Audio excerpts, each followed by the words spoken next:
사람들은 날 러시아의 얼음 여왕이라고 불렀다. 무표정, 냉정, 완벽. 내가 살아남기 위해 만들어낸 얼굴이었다. 모스크바, 파리, 밀라노 수천 개의 조명 아래 나는 늘 중심에 있었다. 누가 뭐래도 그 무대의 주인은 나였다. 그런데 어느 날 그 중심에서 밀려나는 감각을 처음으로 느꼈다. 그리고 그 감각은 다름 아닌 한국에서 시작됐다. 나는 나디아, 러시아에서 7년째 모델로 활동 중이고 유럽 전역의 쇼를 섭렵한 프로페셔널이다. 내 턱선은 포토그래퍼들이 지착하는 각도였고 내 워킹은 트렌드가 됐다. 그런 나에게 한국은 하나도 중요하지 않았다. BTS, 블랙핑크, 오징어 게임? 물론 들어봤다. 광고 촬영 때 한국 브랜드 옷도 입어봤고 스태프 중에 한국계도 있었다. 하지만 그게 다였다. 아시아에서 주목받는 나라? 내겐 여전히 런웨이의 중심은 파리였다. 그래서 그날 내 룸메이트 소냐가 서울 패션위크 간다고 했을 때 나는 웃음을 참지 못했다. 한국,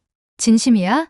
왜 거길까? 소냐는 내 반응에 대답 대신 휴대폰을 내밀었다. SNS 속엔 유럽 스타일 유튜버들이 K-패션을 분석하고 서울의 디자이너 쇼룸에서 쏟아지는 피팅 영상이 줄지어 올라오고 있었다. 하지만 나는 고개를 저었다. 그냥 지금 잠깐 뜨는 거지. 결국 돌아오는 건 유럽 무대야. 소냐는 아무 말 없이 웃었다. 그리고 그 다음 주 그녀는 진짜로 서울행 티켓을 끊었다. 그녀가 올린 인스타그램 게시글엔 이렇게 적혀 있었다. See you in Korea. 그리고 그 아래엔 수백 개의 댓글이 달렸다. 소냐, 드디어 서울 가는 거야? 너만큼 어울리는 모델도 없어. 서울에서 대박 날드. 그리고 문제의 댓글. 나를 태그하며 이렇게 적혀 있었다. 나디아는 안 가나요? 그 댓글 하나에 내 안에서 딱 하고 뭔가 끊어졌다. 나는 항상 앞서갔다. 내가 주인공이었다. 내가 걷는 런웨이에 사람들이 환호했고 내가 찍는 광고에 사람들이 열광했다. 그런데 지금은 소냐가 중심에 서 있었다. 그것도 내가 한 번도 신경 쓰지 않았던 한국이라는 무대에서. 그날 밤 나는 매니저에게 전화를 걸었다. 서울 스케줄 나도 잡아줘. 가능한 빨리. 처음부터 기대는 없었다. 그냥 런웨이 몇 번 밟고 인증샷 몇 장 찍고 돌아오면 그만이었다. 서울이 뭘 얼마나 다르겠어. 파리나 밀라노처럼 그저 또 하나의 도시일 뿐. 나는 여전히 주인공이었으니까. 적어도 그땐 그렇게 믿고 있었다. 하지만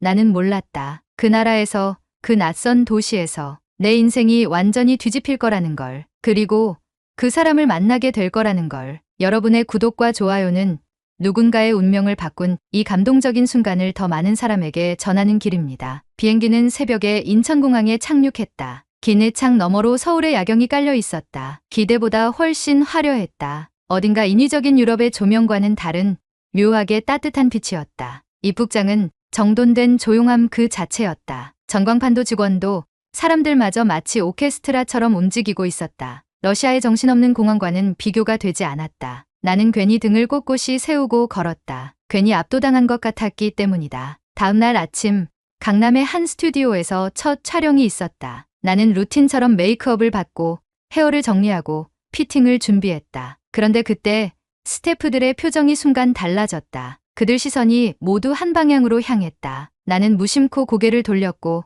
그가 들어오고 있는 것을 봤다. 그 남자 그가 김도진이었다. 검은 셔츠에 슬랙스, 군더더기 없는 옷차림. 그는 말이 많지 않았고 등장하는 순간 공기부터 달라졌다. 아무 말 없이 스태프들과 아이 컨택을 하며 스튜디오를 가볍게 점검하고 촬영 순서를 확인하고 작은 디테일까지 손보고 있었다. 굳이 소리내어 지시하지 않아도 모두가 그의 흐름을 따라 움직였다. 그러다 내 쪽으로 눈이 마주쳤다. 그는 고개를 가볍게 숙이며 다가와 말했다. 나디아 씨, 한국에 오신 걸 환영합니다. 영어 발음은 유창했고 말투는 단정했으며 눈빛은 아주 깊었다. 나는 무심코 인사만 건넬 셈이었는데 그가 내 손을 가볍게 잡더니 살짝 머뭇거렸다. 혹시 이 반지 오래된 거죠? 내 손가락에 낀 반지였다. 어머니의 유품. 대부분의 사람은 그걸 그냥 액세서리로만 본다. 그런데 이 남자는 다르게 봤다. 그 짧은 순간에 그런 말을 꺼내는 사람, 내 인생에 없었다. 순간 심장이 이상하게 쿵 내려앉았다. 촬영이 시작되었고 나는 평소처럼 완벽하게 표정과 포즈를 이어갔다. 그런데도 자꾸 신경이 쓰였다. 김도진의 존재가. 그는 내 모니터를 오래 바라보다가도 조용히 다가와 한마디 조언을 던졌다. 시선 처리가 너무 강해서 오히려 부드러움이 덜 느껴져요. 당신의 눈엔 더 따뜻한 결이 있다고 생각해요. 그 말을 듣는 순간 나는 멍해졌다. 나의 눈, 지금껏 내 눈은 날카로움, 절제, 차가움의 상징이었다. 그런데 그가 처음으로 내 눈에서 따뜻함을 봤다고 했다. 그 말에 흔들렸다. 나는 늘 나 자신을 방어하며 살아왔고 내 감정은 무대 밖에선 꺼내지 않는 법을 배웠다. 그런데 이 남자는 무대 위가 아닌 내 안의 결을 보고 있었다. 촬영이 끝난 뒤 그는 짧게 고개를 숙이며 인사를 건넸다. 오늘 고생 많으셨어요. 충분히 잘 전달됐어요. 감사합니다. 그 순간 나는 내가 여태 만난 어떤 남자보다도 이 사람이 더 위험하다고 느꼈다. 말이 많지 않지만 진심이 전해지는 사람. 계산 없이 다가오지만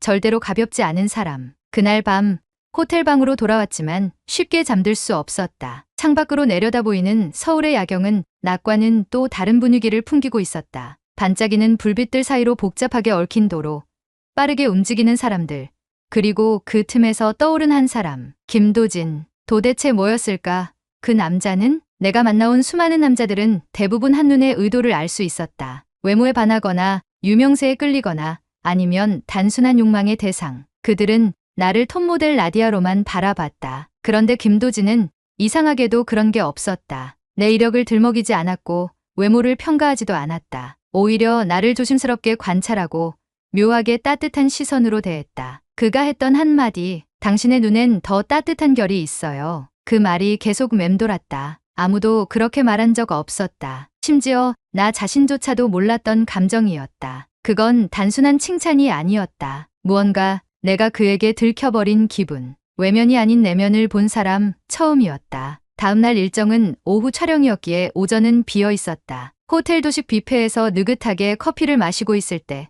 뜻밖에도 소냐에게 연락이 왔다. 영상통화였다. 전날 밤 그녀의 인스타그램엔 한옥마을에서 찍은 화보가 올라와 있었고 댓글이 폭발적으로 달리고 있었다. 나디아, 어제 도착했지? 서울 어때? 나는 피식 웃으며 대답했다. 생각보다 괜찮아. 고요하고 정돈됐어. 그리고 좀 이상하게 익숙해. 소냐는 나를 빤히 보더니 미소를 지었다. 도진 대표 만났어? 그 이름이 튀어나오는 순간 나는 눈을 가늘게 떴다. 어떻게 알아? 소냐는 어깨를 으쓱였다. 나도 그 사람 통해서 서울 일정 잡은 거야. 예전에 한번 밥 같이 먹었는데 그 사람 신기한 매력 있지? 나는 침묵했다. 그 사람 진짜 한국스러워. 감정 표현은 느린데 진심이 느껴지는 사람. 그런 남자 처음 봤어. 아무 말 안 해도 곁에 있으면 안심되는 사람 있잖아. 딱 그랬어. 소녀의 그 말에 괜히 가슴이 찌릿했다. 내가 어젯밤 느꼈던 그 감정을 그녀도 똑같이 느꼈던 걸까? 그날 오후 촬영장에서 도진은 다시 모습을 드러냈다. 이번엔 모델들 앞에서 간단한 디렉팅을 맡고 있었는데 특이한 점이 있었다. 그는 모델 한 명 한 명의 장점을 세심하게 짚으며 말을 건넸다. 내게도 다가와 말했다. 오늘 의상은 시선이 정적으로 머무는 게 중요해요. 나디아 씨는 고정된 눈빛이 강점이지만 이번에는 멈춘 것 같은 부드러움이 필요할 거예요. 해보실 수 있죠? 나는 고개를 끄덕였지만 마음속에선 놀라고 있었다. 그는 내 촬영 스타일과 특성을 이미 다 파악하고 있었던 것이다. 아무도 나에게 그렇게 디테일하게 접근한 적 없었다. 그건 단순한 디렉션이 아니라 이 사람은 나를 연구했구나라는 걸 느끼게 하는 태도였다. 촬영 중에도 도진의 말대로 시선을 고정하며 멈춘 듯한 부드러움을 표현해 보았다. 그리고 놀랍게도 그 느낌이 그대로 모니터에 담겨 있었다. 오, 이 컷. 진짜 좋다. 스태프 중 한 명이 감탄했고 도진은 조용히 내게 고개를 끄덕이며 미소 지었다. 나는 그 미소를 보는 순간 이상하게 숨이 막혔다. 왜 이 사람은 말수가 적은데도 사람을 이렇게 움직이게 만드는 걸까? 촬영이 끝난 뒤 그는 조용히 내게 다가왔다. 혹시 내일 아침 시간 괜찮으세요? 서울 구경시켜드리고 싶은 데가 있어서요. 외국 모델들 중에 제대로 된 서울을 본 사람이 거의 없거든요. 그건 전혀 예상하지 못한 제안이었다. 정중하면서도 그 안에 묘한 진심이 담긴 눈빛. 나는 잠깐 침묵한 뒤 대답했다. 좋아요. 그리고 그 순간 내 안에 작고 낯선 무언가가 움트기 시작했다. 경계심과 호기심, 그리고 설명할 수 없는 끌림. 김도진이라는 남자에게 점점 빠져들고 있다는 걸 나는 서서히 그리고 분명히 느끼고 있었다. 다음날 아침 도진과의 약속 장소는 북촌 한옥마을이었다. 이름만 들었을 땐 그저 관광객들이 들리는 전통 거리 정도로 생각했지만 직접 도착해보니 완전히 다른 세계가 펼쳐졌다. 돌담길을 따라 조용히 흐르는 공기, 햇빛에 반사되어 반짝이는 기와 지붕, 오래된 나무문마다 정성스럽게 새겨진 패턴들, 마치 영화 세트장에 들어온 듯했다. 도지는 나를 보자 짧게 인사하며 고개를 끄덕였다. 혹시 한복 입어본 적 있으세요? 나는 당황해서 고개를 저었다. 그러자 도지는 조용히 미소를 지으며 말했다. 그럼 오늘 처음 입는 날이네요. 그는 나를 데리고 한옥을 개조한 고즈넉한 한복 대여점으로 향했다. 직원들이 반가운 얼굴로 인사했고 도지는 아주 자연스럽게 매장 사람들과 한국어로 대화를 나누었다. 그가 입은 회색빛 저고리와 고동색 바지는 소박했지만 단정하고 멋스러웠다. 그런 그가 가볍게 손짓해 나를 바라보았다. 이거 당신이랑 잘 어울릴 것 같아요. 그가 내게 건넨 옷은 연분홍색의 한복이었다. 내 평소 스타일과는 전혀 다른 부드럽고 여린 색감. 나는 망설이다가 피팅룸으로 들어갔고 거울 앞에 선 순간 숨이 멎을 뻔했다. 이게 나라고? 차가운 도시의 런웨이를 누비던 톱모델 나디아가 아닌 전혀 다른 내가 서 있었다. 조금은 수줍고 온화하고 어딘가 포근한 처음 보는 내 얼굴이었다. 피팅룸에서 나와 도진 앞에 섰다. 그는 잠시 나를 바라보더니 고개를 살짝 기울이며 말했다. 거짓말 아니고 지금까지 본 어떤 모델보다 잘 어울려요. 나는 얼굴이 붉어지는 걸 느꼈다. 도진은 진심을 쉽게 내뱉는 사람이 아니었기에 그 짧은 말이 더 크게 와닿았다. 우리는 골목길을 따라 천천히 걸었다. 그는 각 집과 거리, 기와 지붕의 의미까지 하나하나 설명해줬다. 한국 건축의 철학, 조상의 미학, 그리고 그 속에 담긴 비움의 미덕까지. 여긴 화려하게 보이려 하지 않아요. 대신 오래 보아야 그 진가를 알 수 있어요. 소리 없이 깊은 매력, 그런 걸 한국 사람들은 중요하게 생각하거든요. 그 말에 나는 조용히 그를 바라보았다. 아, 이 남자도 그렇구나. 화려한 수트나 현란한 언변 없이 단단하고 조용한 진심 하나로 사람을 끌어당기는 사람. 그런 사람을 나는 지금껏 한 번도 만나본 적 없었다. 걷는 내내 도지는 급하게 서두르지도 어색한 말을 억지로 꺼내지도 않았다. 대신 내 걸음에 맞춰 천천히 조용히 배려 깊게 나와 함께 걸었다. 그런 그와 함께 있으니 이상하게도 내 마음이 처음으로 편안함이라는 감정에 젖었다. 우리는 작은 전통 찻집에 들어갔고 도지는 내가 생전 처음 마셔보는 유자차를 시켜주었다. 달콤한 향과 따뜻한 온기. 그 순간 나는 조용히 속으로 생각했다. 내가 지금 이런 시간을 원하고 있었나? 그는 내게 되물었다. 지금 이 시간이 조금은 낯설죠? 나는 웃으며 대답했다. 사실 이상하게도 낯설지가 않아요. 그의 눈빛이 조금 흔들리더니 아주 짧게 웃었다. 그 말 고마워요. 그날 저녁 호텔로 돌아가는 택시 안. 창밖으로 흐르는 서울의 야경이 오늘은 조금 다르게 느껴졌다. 차갑던 도시가 따뜻하게 변했고 낯설던 거리들이 익숙해 보였다. 그리고 내 안에도 분명 무언가가 바뀌고 있었다. 아주 조용하게, 하지만 확실하게. 며칠이 지나도 그날 북촌에서 도진과 보낸 시간이 계속 떠올랐다. 나라는 사람에게 따뜻함이라는 단어는 어울리지 않는다고 생각해왔다. 감정보다 이성, 감성보다 계산. 모델로서 살아온 지난 7년은 철저히 그런 태도로 쌓아온 시간이었다. 그런데 그 사람이 내게 남긴 말과 시선은 내 안에서 그 규칙들을 무너뜨리고 있었다. 촬영은 계속 이어졌고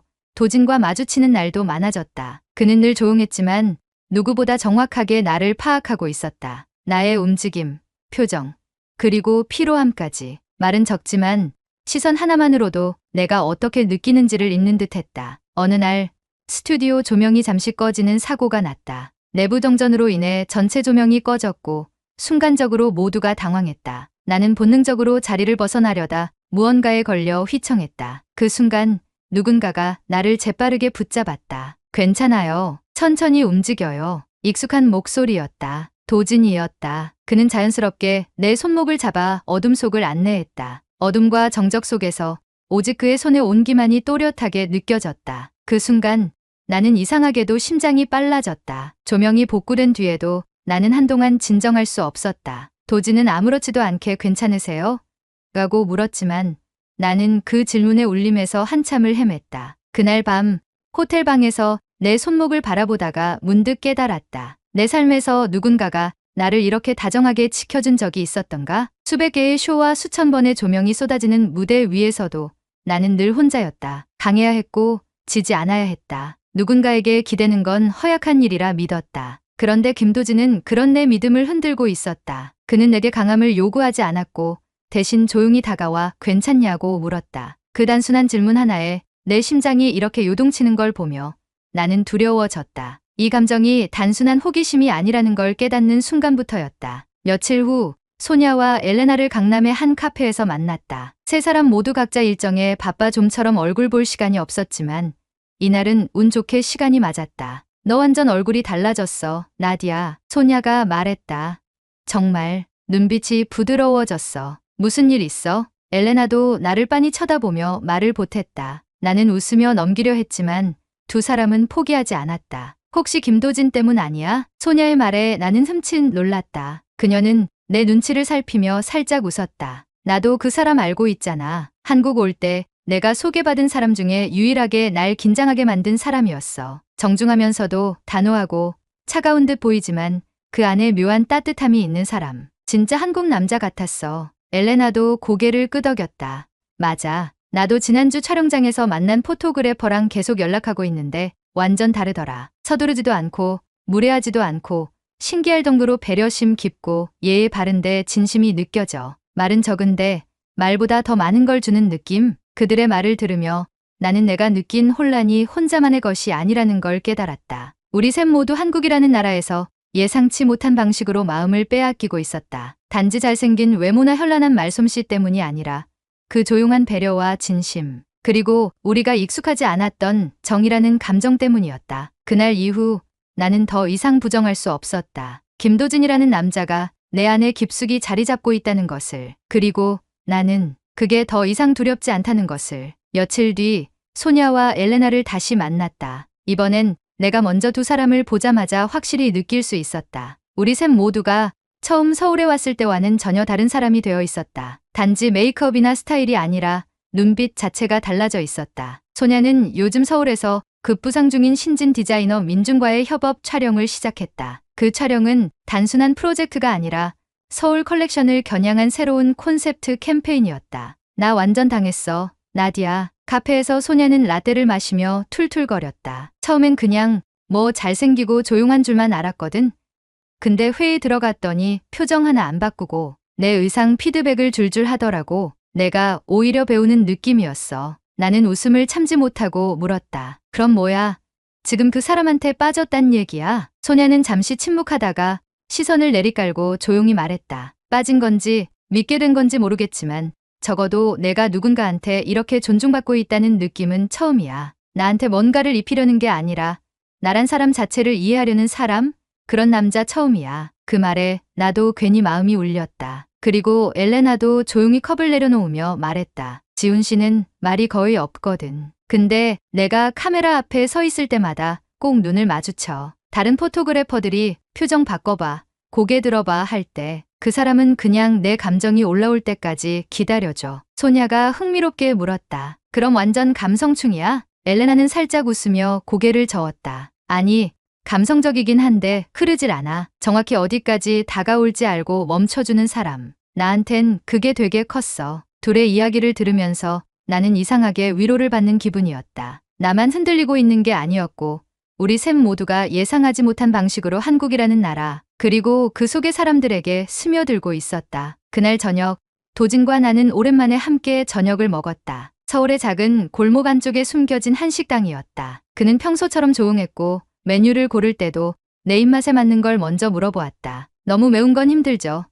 된장찌개는 어떠세요? 그의 말투, 눈빛, 식당 주인 아주머니에게 건네는 정중한 인사까지. 나는 그 모든 디테일에서 한국 남자 특유의 절제된 다정함을 느꼈다. 누군가는 그걸 무뚝뚝하다고 할지 모르지만 나에겐 너무나 깊고 묵직하게 다가왔다. 식사를 마치고 나오는 길, 비가 오기 시작했다. 나는 당황해 가방에서 우산을 꺼내려 했지만 도진이 미리 한 발 앞서 말했다. 이거 써요. 그는 미리 준비해둔 작은 접이식 우산을 펴서 내게 씌워줬다. 그리고 자연스럽게 내 옆에 서서 절반쯤 젖은 어깨를 아무렇지 않게 드러냈다. 괜찮아요. 어깨 좀 젖어도. 그 순간 나는 이상하게도 눈물이 날 뻔했다. 말도 안 되게 사소한 장면인데 그가 그런 식으로 날 배려하는 순간이 너무 따뜻해서 우리는 말없이 그 비를 맞으며 골목을 걸었다. 서울의 밤은 조용했고 빗소리는 고요하게 귓가를 울렸다. 그날 밤 호텔로 돌아온 나는 오래도록 잠들지 못했다. 창밖에서 들려오는 빗소리를 들으며 혼잣말처럼 중얼거렸다. 왜 이렇게 마음이 편해지는 거지? 처음엔 질투로 시작된 이 서울행이 이제는 누군가의 곁에 머물고 싶은 이유가 되어버렸다. 그게 사랑인지 운명인지 아직은 잘 모르겠지만 한 가지는 분명했다. 나는 지금 점점 더 이 남자에게 빠지고 있었다. 김도진. 그리고 이 낯선 도시 서울에 다음날 아침 호텔 도식 뷔페에서 소냐와 엘레나를 다시 마주쳤다. 우리 셋 모두 조용히 접시에 음식을 담고 있었는데 분위기는 묘하게 들떠 있었다. 눈빛만 봐도 서로에게 할 말이 많다는 걸 느낄 수 있었다. 소냐가 먼저 입을 열었다. 어제 민준이랑 밤늦게까지 작업했어. 이번 캠페인 컨셉이 시간의 결인데 자기는 내 얼굴에 그 컨셉이 있다고 하더라. 그게 무슨 뜻이야?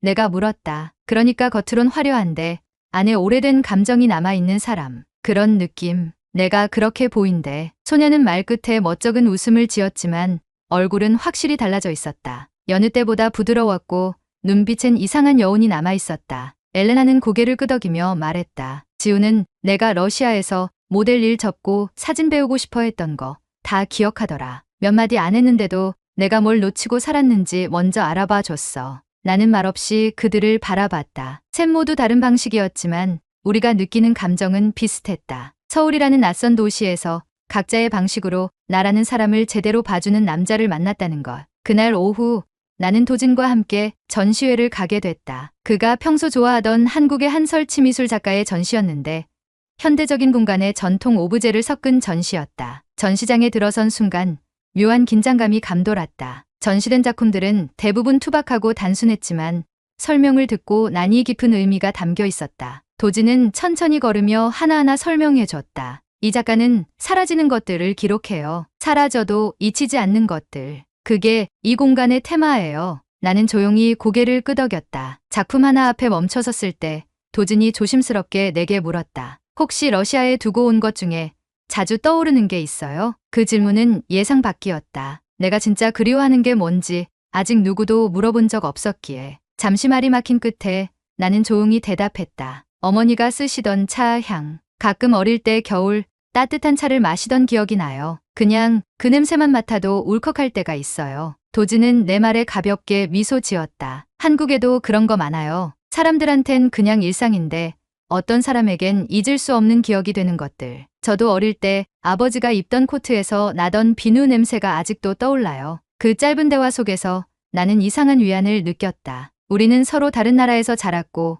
서로 다른 언어를 쓰지만 마음이 움직이는 방식은 다르지 않았다. 전시를 마친 후 그는 나를 한옥을 개조한 작은 티룸으로 데려갔다. 바닥엔 고요한 음악이 흐르고 있었고 한지 창문 사이로 들어오는 햇빛이 공간을 따뜻하게 채우고 있었다. 그는 유자차를 주문했고 나는 조심스레 그 향을 맡았다. 순간 말로 설명할 수 없는 감정이 올라왔다. 어머니의 차향과는 전혀 다른데 그 따뜻함만은 너무나 비슷했다. 고마워요. 나는 작게 말했다. 그는 고개를 갸웃했다. 뭐가요? 그냥 내가 괜찮은 사람인 것처럼 대해줘서요. 내가 여기에 있어도 되는 사람인 것처럼. 도진은 그 말에 한동안 말이 없었다. 그러다 천천히 내 눈을 바라보며 말했다. 나디아 씨는 여기 있어야 할 사람이에요. 그건 제가 아니라도 누구든 알 수 있을 거예요. 그 말에 나는 더 이상 아무 말도 할 수 없었다. 마음이 울컥했고 가슴 안에 맺혀있던 무언가가 풀리는 기분이었다. 그날 밤 호텔 방에 돌아온 나는 거울 앞에 앉아 조용히 나를 들여다봤다. 화장을 지운 얼굴,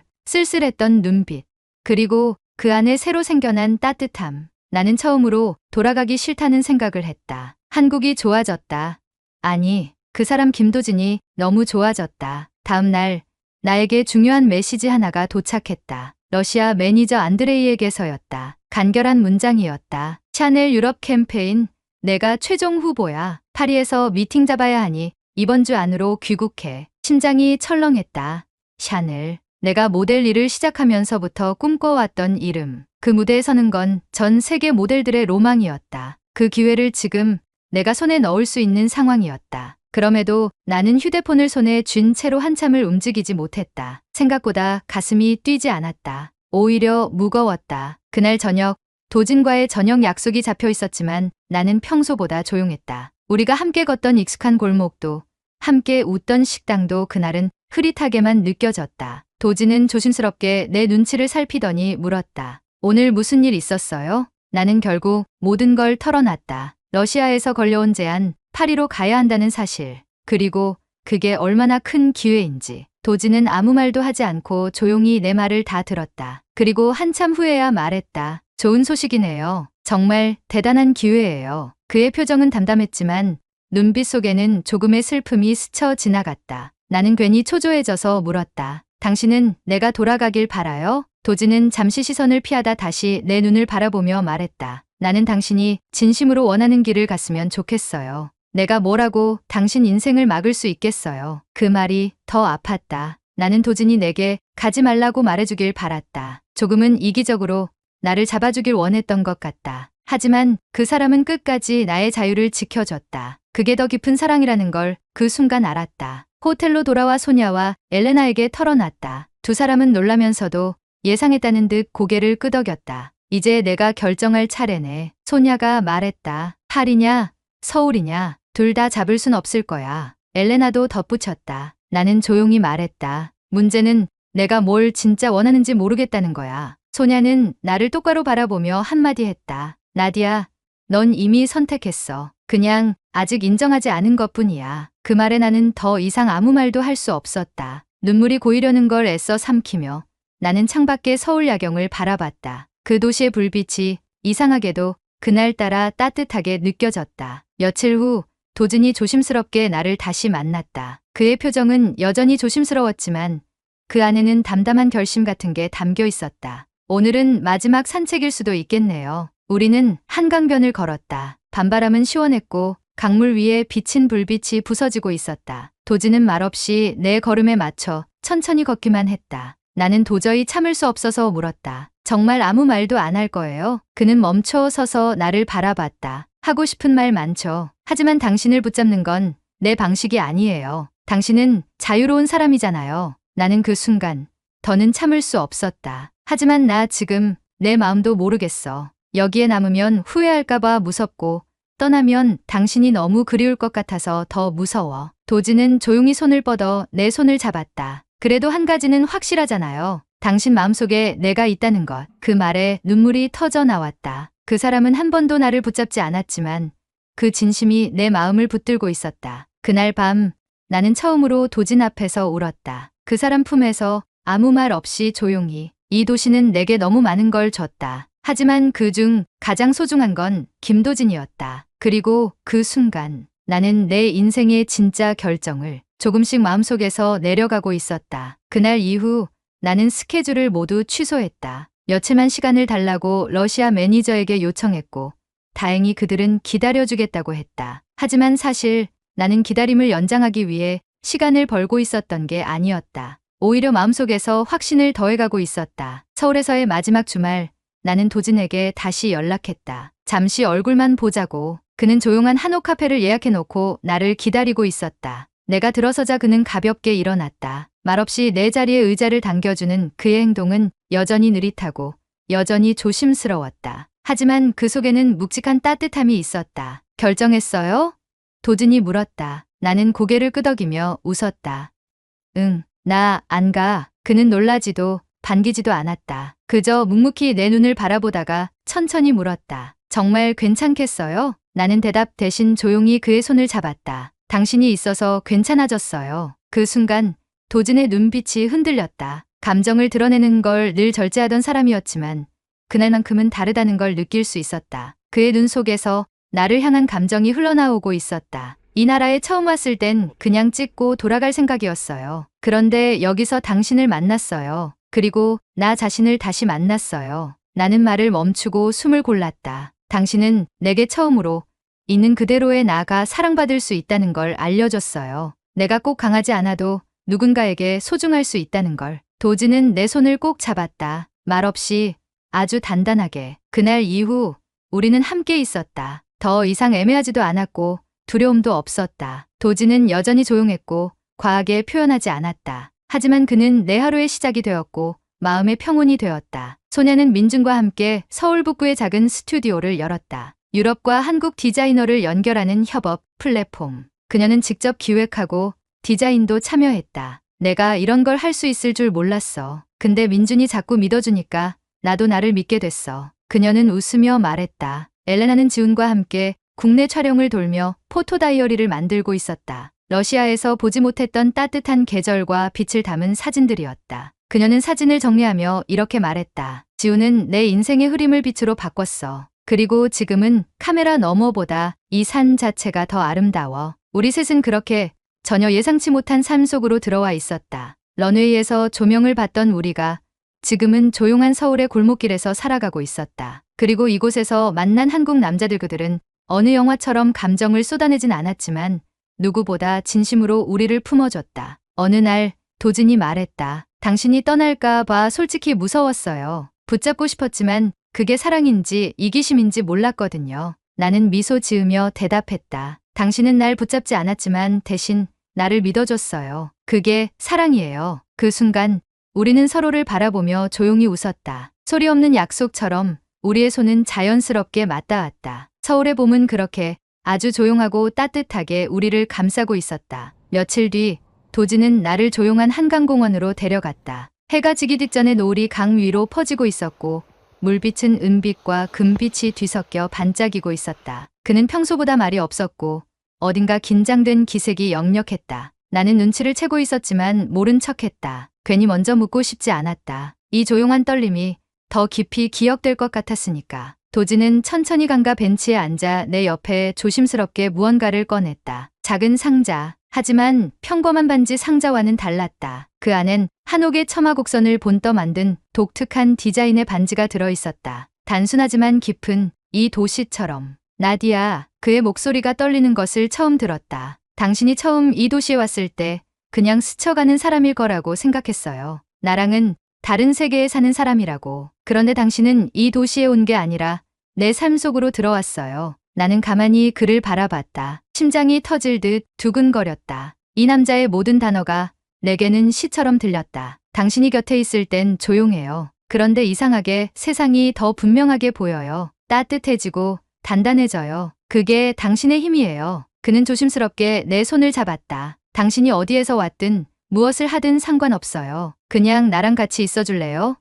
서울이라는 도시에 김도진이라는 사람 옆에. 나는 아무 대답도 하지 못한 채 고개를 끄덕였다. 눈물이 뺨을 타고 흘렀다. 이건 내가 원하던 삶이었고 내가 원하던 사랑이었다. 응, 나 여기 있을게. 당신 옆에. 그 짧은 대답에 도진은 살며시 미소 지었고 그 미소는 내가 여태 본 어떤 조명보다 따뜻했다. 며칠 후 우리 셋은 함께 모였다. 소녀는 민준과 함께 협업 브랜드 론칭 준비로 분주했고 엘레나는 지훈과 다음 전시 준비에 한창이었다. 서울의 거리에서 우리는 이제 더 이상 외국인이 아니었다. 이곳에서 살아가는 사람, 사랑하는 사람, 그리고 이 도시에 진심이 된 사람이었다. 나 프로포즈 받았어. 내 말에 소냐와 엘레나는 순간 놀라며 눈을 동그랗게 떴고 곧바로 기쁨의 환호가 터졌다. 헐, 진짜? 도진 씨가. 어떻게? 언제? 아니 말도 없이 먼저 가버리기 있어. 나는 웃으며 반지를 보여줬다. 작지만 섬세하게 빛나는 금속 위에 우리의 시간과 한국이라는 배경이 새겨져 있었다. 소냐는 장난스럽게 말했다. 우리 결국 셋 다 한국에서 정착하는 거네. 누가 그랬지? 찍고 돌아간다던 사람? 엘레나는 눈을 찡긋하며 덧붙였다. 그때 그 표정 잊을 수 없어. 나디아가 무슨 마치 아무 감정 없다는 듯 고개 젓던 거. 나도 웃으며 대꾸했다. 그땐 몰랐지. 한국 남자들이 이렇게 위험한 줄. 우리는 함께 웃었다. 서울의 오후 햇살 아래 새로운 인생을 시작하는 사람들처럼. 그날 밤 나는 도진과 함께 서울의 야경을 보며 속으로 중얼거렸다. 이 도시가 나를 바꿨다. 아니, 이 사람과 이 나라가 내 심장을 다시 뛰게 했다. 한국이라는 나라는 단순한 스케줄이었던 내게 삶이 되었고 그 속에 한 남자는 내 인생을 바꿔 놓았다. 진심으로, 온전히, 따뜻하게. 그리고 나는 이제 확신했다. 이제 나의 다음 무대는 카메라 앞이 아니라 이 사람 곁이라는 걸. 결혼 발표는 조용하게 그러나 아주 진심을 담아 준비됐다. 나와 도진은 성대한 식을 올리기보다는 가까운 지인들과 가족만 초대한 전통 혼례 형식을 택했다. 처음엔 러시아인인 내가 한복을 입고 귀화진 마당에서 혼례를 올리는 게 상상이 되지 않았지만 이상하게도 그 풍경은 내게 너무도 잘 어울렸다. 소냐와 엘레나는 들러리를 자청했다. 세 사람 모두 한복을 곱게 차려입고 마당에 나란히 선 모습은 마치 어느 시대의 그림 같았다. 소냐는 장난스럽게 내게 속삭였다. 이런 전통식 결혼식이라니 내가 여기까지 올 줄은 진짜 몰랐어. 엘레나는 조용히 손을 잡으며 말했다. 너 오늘 정말 평생 중 가장 아름다워. 나는 웃으며 대답했다. 우리 셋 다 결국 한국에서 진짜 나를 찾았나 봐. 그 말에 우리는 잠시 서로를 바라봤다. 우리는 화려한 조명이 아닌 진심이 머무는 곳에서 비로소 자기 자신이 되었다. 결혼식 날 도지는 나를 마당 한가운데로 이끌며 천천히 말했다. 내가 평생 하고 싶었던 말이 있어요. 그의 눈빛은 흔들림 없이 나를 응시하고 있었다. 당신이 처음 이곳에 왔을 땐 언젠가 떠날 사람이란 생각이 들었어요. 그래서 멀리서만 바라봤고 감정을 드러내는 것도 조심했어요. 하지만 이제 확신해요. 당신은 더 이상 떠나지 않을 사람이라는 걸. 나는 그 말에 눈시울이 붉어졌다. 그가 나를 믿어주는 그 마음이 내가 여기까지 온 이유였다. 그는 이어 말했다. 이제 어디를 가든 누구를 만나든 당신은 더 이상 혼자가 아니에요. 그 순간 주변의 모든 소리가 멀어졌다. 오직 그의 목소리, 그리고 그의 진심만이 내 안에 또렷하게 들려왔다. 나디아, 사랑해요. 정말 깊이. 나는 그를 꼭 안았다. 말보다 더 많은 감정이 그 포옹 안에 담겨 있었다. 결혼 후 우리는 서울 한남동에 있는 한적한 주택가로 이사했다. 조용하고 정갈한 골목, 마당이 있는 작은 집. 도지는 마당에 직접 꽃을 심었고 나는 아침마다 창밖에 그 꽃들을 바라보며 커피를 마셨다. 모스크바의 고층 아파트에서 보던 회색 하늘과는 전혀 다른 따뜻한 하늘이었다. 도지는 여전히 조용했다. 하지만 그 침묵 속에는 내가 사랑하는 모든 것이 있었다. 존중, 배려, 책임감, 그리고 언제나 나를 중심에 두는 마음. 소냐와 민주는 청담동에 쇼룸을 열었고 엘레나와 지우는 한국 러시아 공동 사진전을 준비 중이었다. 우리는 그렇게 각자의 자리에서 한국과 함께 살아가고 있었다. 여기서 일시적인 사람이 아닌 자리를 가진 사람으로 나는 종종 생각한다. 만약 그날 소냐가 먼저 한국행을 결심하지 않았다면, 내가 그 질투에 이끌리지 않았다면, 김도진이라는 사람을 만나지 않았다면 아마 나는 지금도 수천 대의 조명 아래에서 마음이 비어있는 채로 걷고 있었을지도 모른다. 하지만 이젠 아니다. 내 인생은 조명이 아닌 사람이 비추고 있었다. 그리고 그 빛은 김도진이었다. 봄이 지나고 여름이 왔다. 한국의 여름은 습하고 뜨거웠지만 이상하게 나는 그 열기를 싫어하지 않게 되었다. 마당의 꽃들은 매일 조금씩 자라고 도지는 변함없이 아침마다 내게 따뜻한 커피를 내려주었다. 창밖의 매미 소리,